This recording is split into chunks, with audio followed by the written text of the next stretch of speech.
All right. So Ryan Garcia says he wants Gervonta Tank Davis next. And he is not letting his back and forth with Oscar De La Hoya get in the way. Let's talk about Gervonta Tank Davis and Ryan Garcia in this video.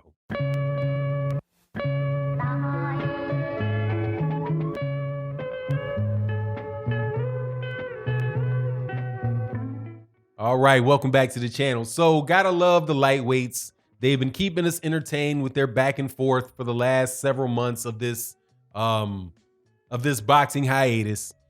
Two of the top or the most interesting lightweights in the world are Ryan Garcia, who is coming off with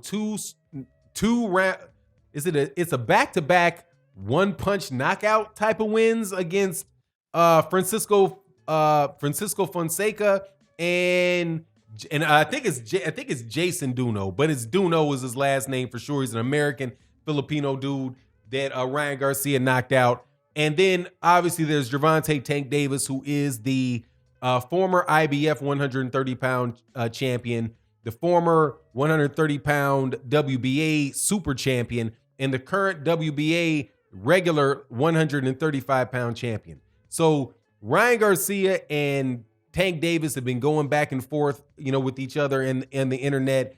Gervonta Davis, I think, kind of laughs him off or whatever. And, because they're like, man, come on, dude, you're definitely not ready for this. But Ryan Garcia, hey, man, Ryan Garcia feels froggy and is saying, hey, man, this is the fight that I want to have next. Now, the reason why he is saying that he wants it next is because the fight that he did have set up for him next fell through. And that was a fight against Jorge Linares. Now, I got a personal belief about that Jorge Linares Ryan Garcia fight. I think that Ryan Garcia was very smart not to take that fight. Now, for two reasons. One is the money. Now, the rumor is, I think, who did I get this from? I think I got it from Bernard Hopkins, so I don't think it's too much of a rumor since he works for Golden Boy. But he said that Ryan Garcia was upset that he got offered $200,000 when Shakur Stevenson is making $400,000, right? And also you heard Gervonta Davis really clown Ryan Garcia about his money and said how he couldn't afford, like, I think he might have been driving a Ferrari, and what did Gervonta Davis say? Something like, hey man, time to go take it back, dog. You can't afford the payments. And that's pretty obvious, dog. Like $200,000, dude, if you're gonna only fight one time this year and you're going to make $200,000 for the year, you cannot afford a Ferrari off $200,000 a year, dude. Like that's a $500,000 car you're driving. So nah, rightfully so, kind of clowned about that. But the reason why I think Ryan Garcia was smart not to do it is because it's up for question whether or not he's really ready, for Jorge Linares to begin with. Jorge Linares is, he does have that glass jaw. You know what I mean? He does have that glass jaw. He's been knocked out a couple times. I think he might have been knocked out 4 times in his career. A couple times at 120, was it 126 or 130 that Jorge Linares got knocked out in? But he got knocked out in 2 times in lower weight classes. And then when he fought Lomachenko, he rebuilt his career. Then he lost to Lomachenko by knockout. And then I think 2 fights later, he also lost by knockout again. So, it looks like he has enough wear and tear on him and suspect enough of a chin to put him in there with Ryan Garcia.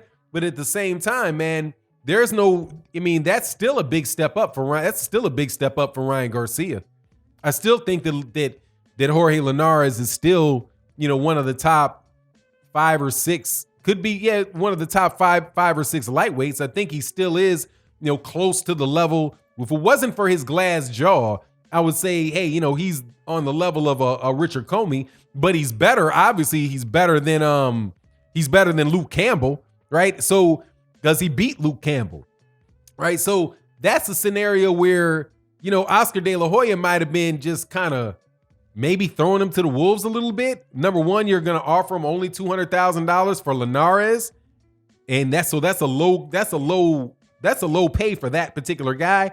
And considering where Ryan Garcia's career is, Ryan Garcia may or may not even be ready for Jorge Linares, and I definitely don't think coming off of fights like he had with Duno and Fonseca that would be necessarily be a very smart move, because you're going from two guys that pretty much just played dead.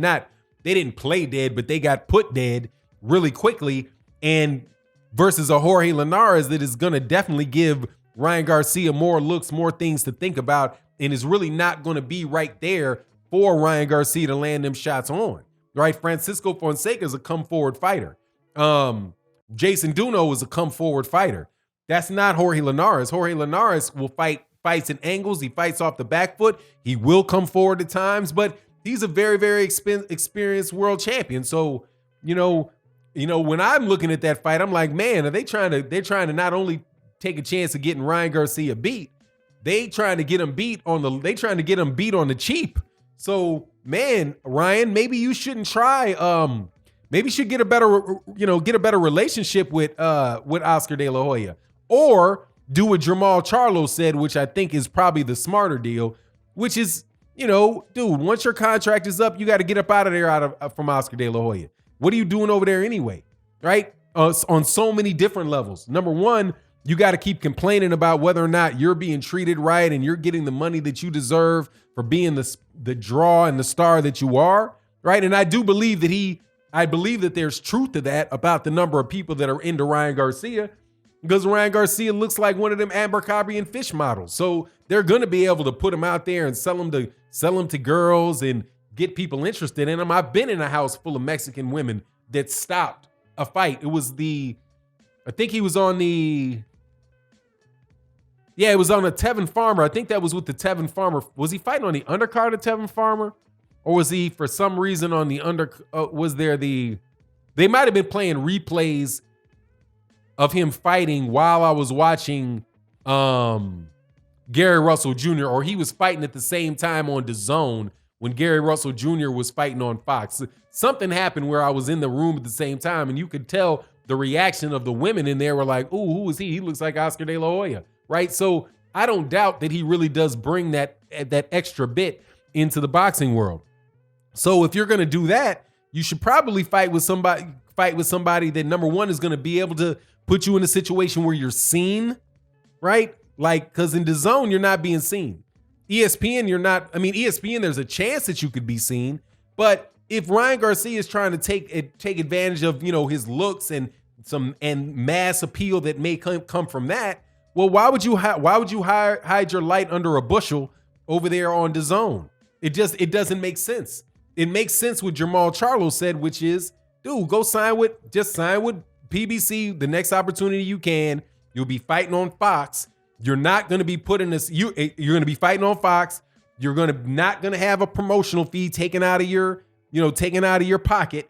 You're not going to be mistreated for the most. I mean, I haven't heard of anybody saying that they were mistreated by the PBC. Now, I've heard some people say that they might have been mistreated by like Floyd Mayweather or Mayweather Promotions, and they got kind of set off like that. But I haven't heard it from anybody that is of the stature that Ryan Garcia could be, that they'd been managed like that over there on that they had been managed like that on Top Rank. So I mean, on Top Rank on the PBC. Now, as far as the fight going on with him and Gervonta Davis next, man, forget about that. That's not gonna happen. For a bunch of different reasons. I do believe, however, that is a fight that could happen down the line, but I wouldn't even want to see Ryan Garcia fight Gervonta Tank Davis right now. Unless you're one of these people that are just on the,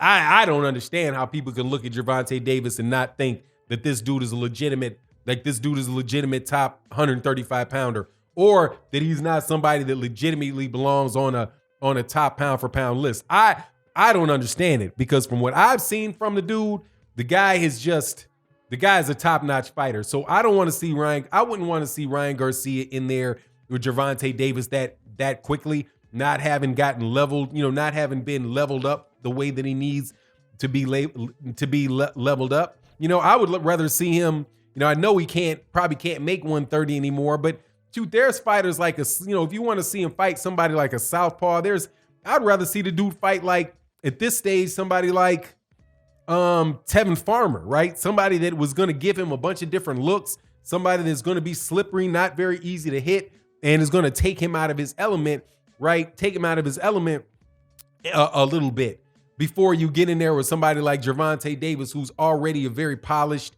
very experienced, and has multiple world, with multiple world championship, fights on, on his plate, so. But anyway, that's the route that I would take if I was Ryan Garcia. I do like Ryan Garcia, though. I mean, I like his mouthpiece, man. He just seems to be like a kid that really does want to go out there and believes in himself and wants to take on the best competition. I would just say, hey, man, slow your roll and take the Jamal Charlo's route and slip up away from Oscar De La Hoya, dude, because, if you're not going to actually be Canelo, then what's the purpose of being? What's the purpose? You know what I mean? Anyway, it is what it is. You let me know what you think in the comment section. And with that, I'm out. Peace.